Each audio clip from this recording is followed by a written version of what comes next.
कर्पूरगौरं करुणावतारं संसारसारं भुजगेन्द्रहारं सदा वसन्तं हृदयारविन्दे भवं भवानी सहितं Namami. Sadhguru ji, what is the quality you find in an Indian woman when compared to the world woman, other countries? What is the best and beautiful quality? One single quality Are you can trying mention? to get me into trouble?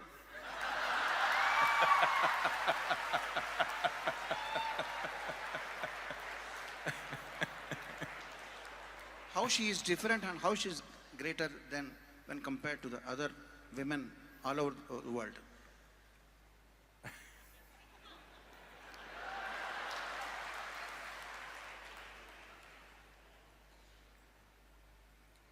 See, I don't know why we are putting only women on the focus. We are always putting women in the focus because we believe either they can be right or wrong. And of course, men are right. So because we are always right, we are looking whether this is the right kind of woman or the wrong kind of woman. The nature has given a larger responsibility for the woman in terms of bearing a child and having a profound influence on the child in the early part of child's life. And when we talk about a child, don't think this is about reproduction. You and me are here because of that. So, our very existence began in a woman's body. That is, if you're normal birth, I am normal birth. If you're normal birth, our life began in a woman's body. And today, the simple biological factors of being male or female, we are exaggerating it too much. I'm saying, when you're walking on the street, why should you be bothered whether somebody is a woman or a man? Why are you bothered what is in somebody's pants? It's not your business. Only in bathrooms and bedrooms it should matter, nowhere else. In the working places, on the street, wherever else we are, why should it matter whether somebody is a man or a woman? Why can't you just treat them as human beings? I think we are excessively focused on this, which is creating a very unhealthy atmosphere. That means we are constantly over-infatuated with body parts. That is why we are going on recognizing people as… by their gender. You are not recognizing people by their intelligence, by their capabilities, by their competence, only by their gender.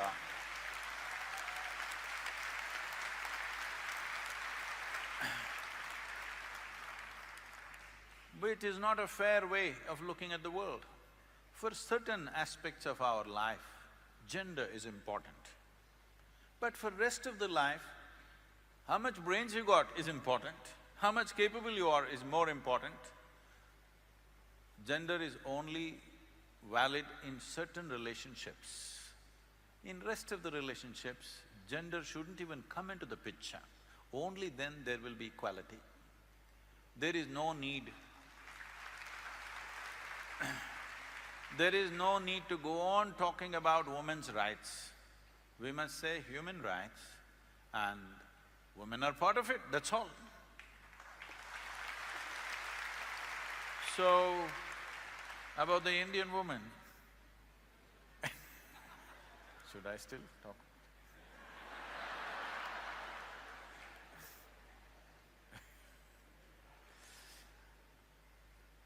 In this country, for a long time, we've nurtured many wonderful things. But these wonderful things, because of many misunderstandings, have also taken on very horrendous forms. When I say it's taken on horrendous forms, many simple things which were done for the protection of the woman, for the well-being of the woman have become discriminatory over a period of times and taken on very horrendous forms of exploitation. We must look back and see why these little things were created. If we don't address these things, the Western world is on a binge because they want to make male and female equal. It is not necessary to be equal. Equal opportunity is fine. It is not necessary to expect a woman to do the same things that a man is doing. Then what is the point of the gender differentiation that nature has made?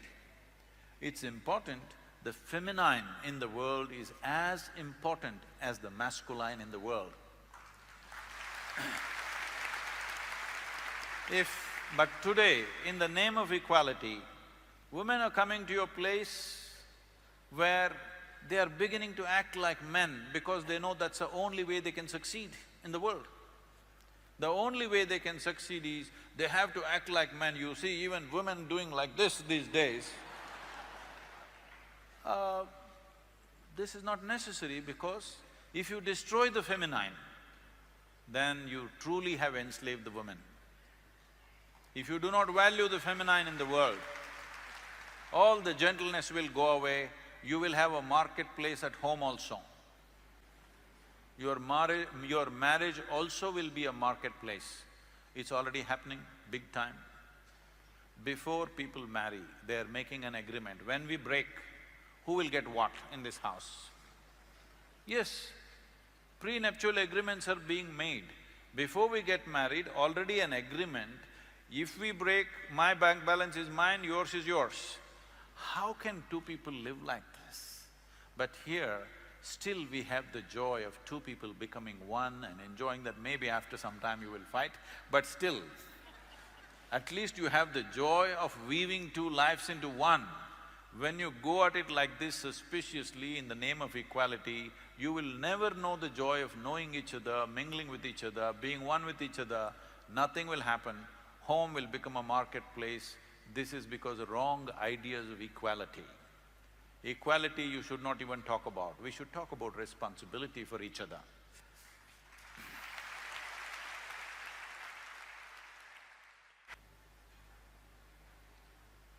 Sadhguruji, I have a dream.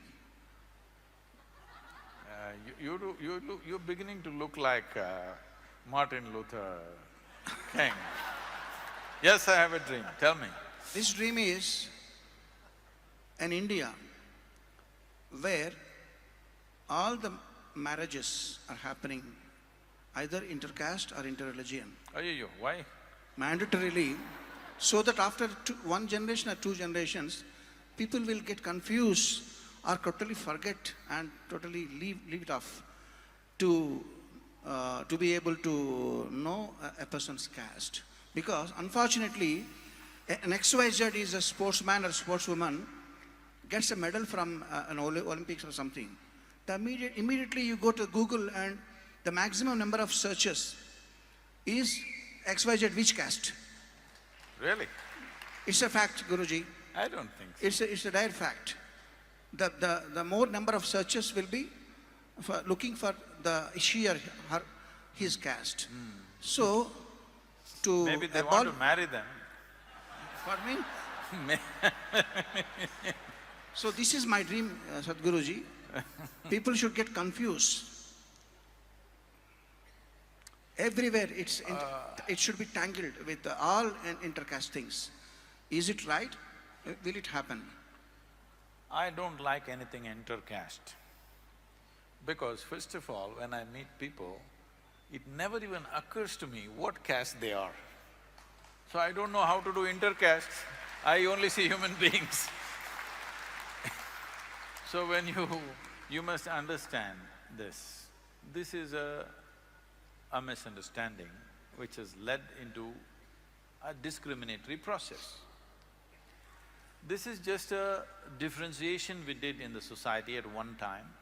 When there were no schools, when there was no university, then were no engineering colleges, IITs and business management schools, all this. Now, if you are born in a blacksmith's house, The only school is your father and your uncle who are doing tonk, tonk, tonk every day, that's your school. That's where you learn your skill. So when you want to get married, suddenly if you marry a goldsmith's daughter, okay? She doesn't know what to cook for you, she doesn't know how to manage this house for you, she doesn't know how to give you firewood or coal or what you need. So they said, if you're a blacksmith, you marry only blacksmith's daughter because it will be supportive.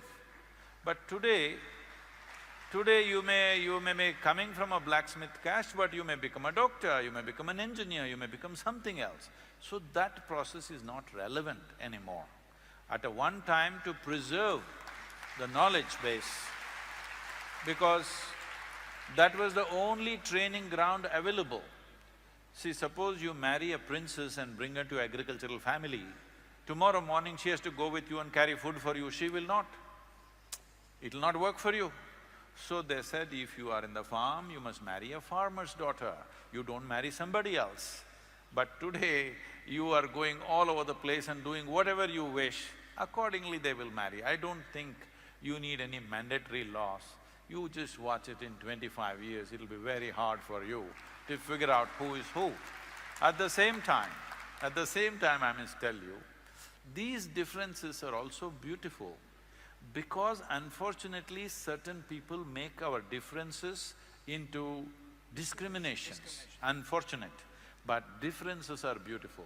I walk into some home in United States, in any home if I go, you know, Indian homes, first thing you enter their home, the cooking smell will be all over the house. It will… actually when you're driving in only, you will smell it. When I smell it, I'm in, San Francisco area, I walk into this house and I sit down and they're all, been in United States for more than 40–45 years, children are all totally American. Then I ask, are you Pillai? They say, Sadhguru, how do you know? I said, the seasoning that you're doing is Pillai seasoning, I know, my nose knows this is Pillai seasoning.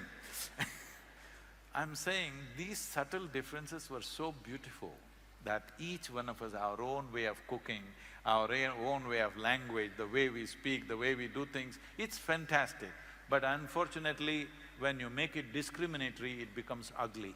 If you can take away the discrimination and keep the differences, how beautiful it is. No society in the world,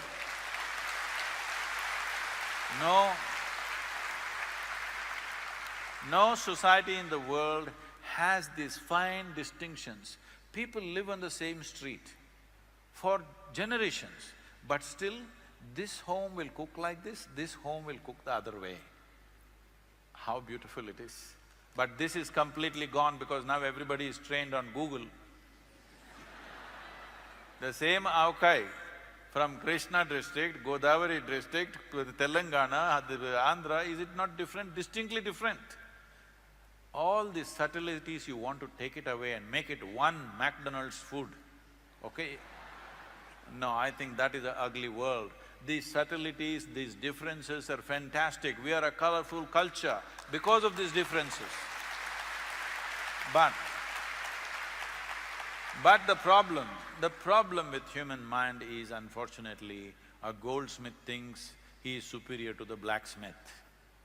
Though you can very easily live without a goldsmith, but you can't live without a blacksmith. So this discriminatory thing, we must take it away. I must take this opportunity and tell you this.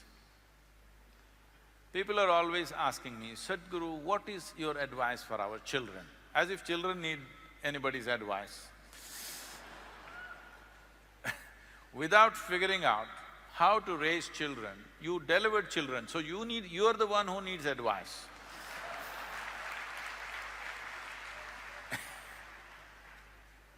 So, when I was traveling in 90s and things, my daughter was a small infant, 3.5, 4 months, she was traveling with me alone in the car.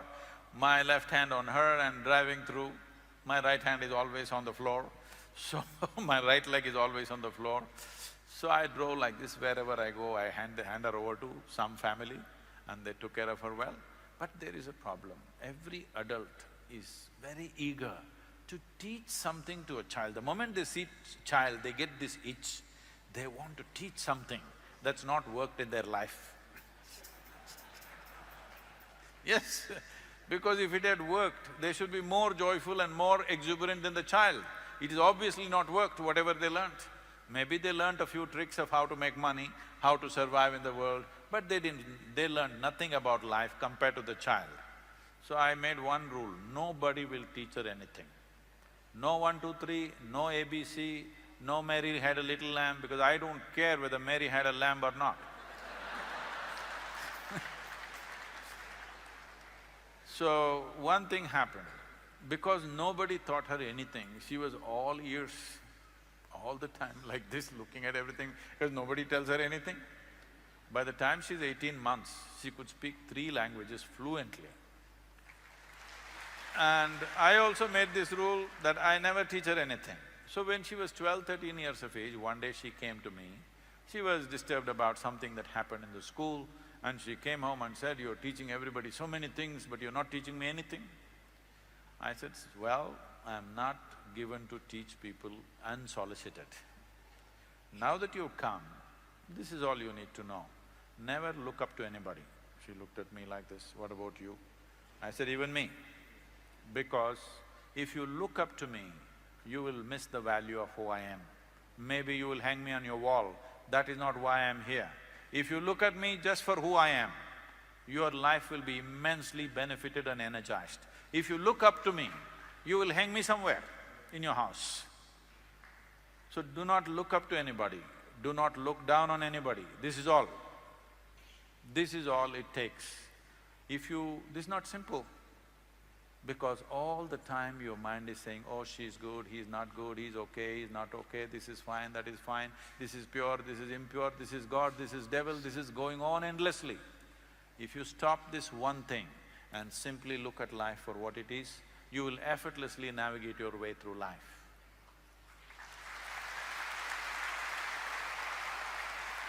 Very well said, Sadhguruji. Now, since it's time to take a few questions from our friends here, they are very enthusiastic. I have to sacrifice my question paper. Yes.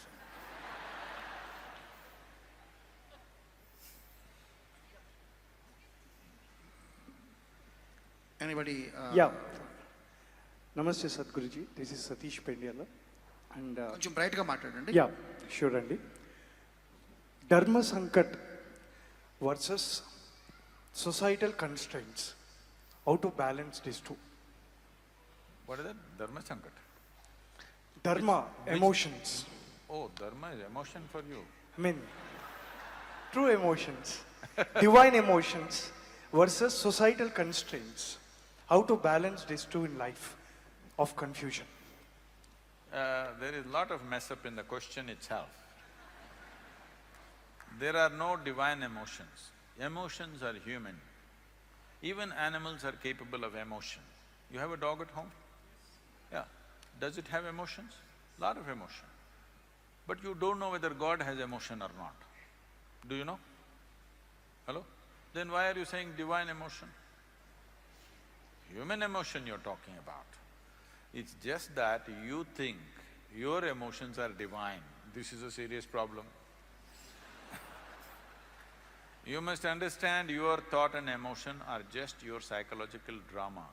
You can conduct it whichever way you want. So I'm asking you, if you had a choice of having either nasty emotions, miserable emotions or blissful emotions, what would you choose for yourself? Please choose right now, I'll bless you. Because that's all you have to do. Anyway, they're your emotions. You have to choose what should happen within you, isn't it? But you are talking as if it's happening to you from somewhere.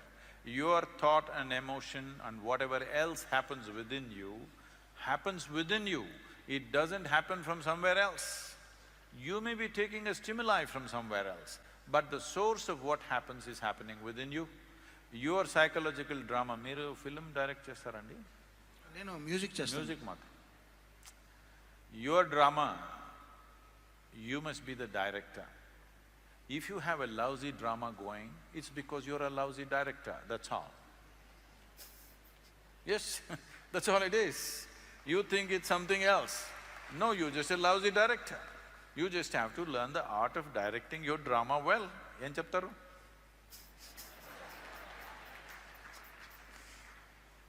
So, please manage the drama well, make the drama into a beautiful drama, because there is only one wealth in your life. Listen to me carefully. There is only one wealth in your life. Things that you wear, things that you stored up, this is not your wealth, this is just a headache. The only wealth that you have in your life is the profoundness of your experience of this life. How profound is it? Is it profound enough that every moment is overwhelmingly beautiful for you, or is it a lousy drama that's going on? If you have a lousy drama going in your head, don't blame your family, your God or your dog. It's just that you're a bad director. You just have to fix that. The next one. Namaskaram, Sadhguru. ఎవరు? ఎక్కడున్నారమ్మా? Okay. So we have solutions to revitalize the rivers, but what is the solution to remove the existing plastic wastage? There's lot of it in India or anywhere. Yeah, so what are the solutions to remove that?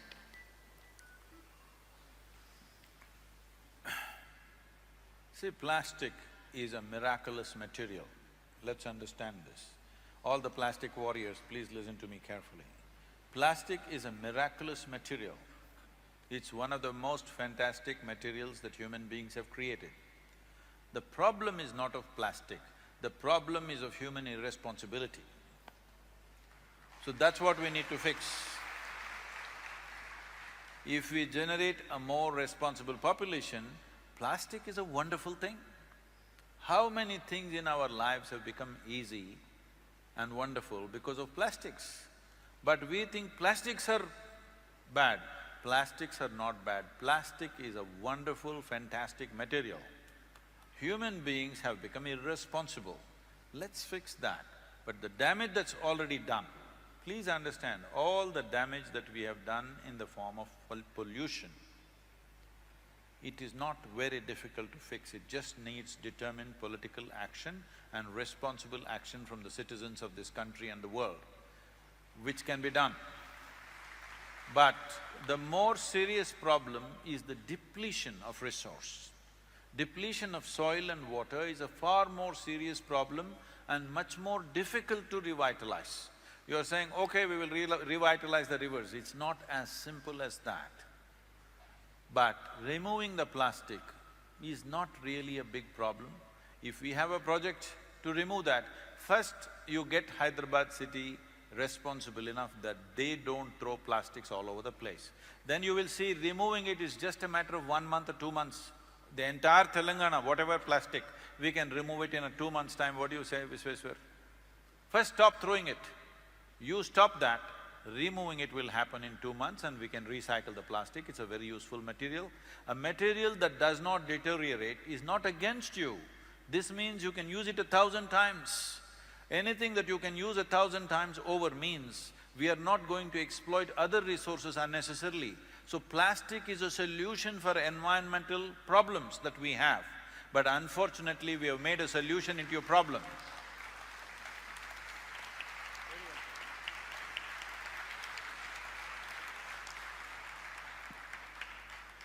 Namaste Guruji. Last 20 years I was boggling with one of the problem in my mind regarding understanding what is right and what is wrong. Oh. And I just to tell you that to give a solution for a given problem, I just wanted to say this. Actually, there were 2 railway tracks. One is live and the other one is abandoned. There was a board also. There were 10 children playing on the tracks. Seeing that abandoned board, one girl child told to other students, let us not play on the live track so that we will be hit by the running train. Let us play on the abandoned track. But nobody had But this girl who has advised gone and playing on the abandoned track, all other 9 children were playing on the live track. There was a speeding train is approaching them. Now the driver has to decide which track he has to run the train. This was the question asked to me by 20 years back one of my friend. Today also, I really do not understand what answer I have to give it to him. Kindly, sir. Anyway, for your information, the driver cannot decide which track to go upon. It is the operator, the traffic manager who decides which track it will go on. Because it's not about… the train is not there for this one child or 9 children on the track. The train is made for those who are traveling in the train, the 1,000 people who are traveling in the train. Driver's responsibility is for them. Those who play on the track, on the road, it is their individual responsibility to preserve their lives. Of their children, that's a different matter. I must tell you this. When I was training to get my license and even after that, when I fly helicopters in United States, I was flying with my instructor. Tennessee, where our center is a fabulous country. It's Appalachian Mountains and beautiful rivers and streams. So we like to fly just 10 feet above the river all along the valley. It's fantastic rides. When we are doing this, I asked, suppose we crash into the river, what are the rules? He said, it's your problem. You want to crash into the river, you can crash into the river. But what are the rules? He said, the rules are just this. If you leave oil slicks in the water, they will charge your insurance or they will confiscate your property. But you want to kill yourself, it's up to you. Okay? If you crash a helicopter in United States on an abandoned piece of land, you don't harm anybody's property or person, then you don't even have to report. Do you understand? Only if you damage some property, they will come after you. If you just crash and damage your helicopter, it's up to you. I'm saying it is time that in India also, everybody is made to understand your life, your well-being is your responsibility.